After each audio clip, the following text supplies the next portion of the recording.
Accessibile è meglio. È meglio per chi? È meglio per tutti. Abbiamo la necessità di stare in questo mondo e trovare il modo di starci meglio.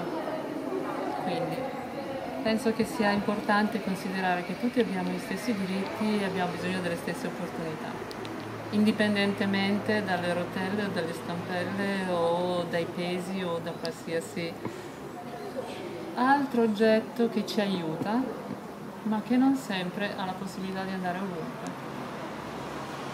Danzare è una possibilità per tutti e per questo io sono Laura Banfi, sono di Milano, vicino a Milano Rock, e mi occupo di danza per tutti, indipendentemente da abilità, cultura, conoscenze, competenze, qualsiasi cosa.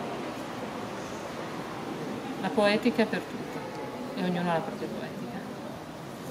E questo è per Dismappa.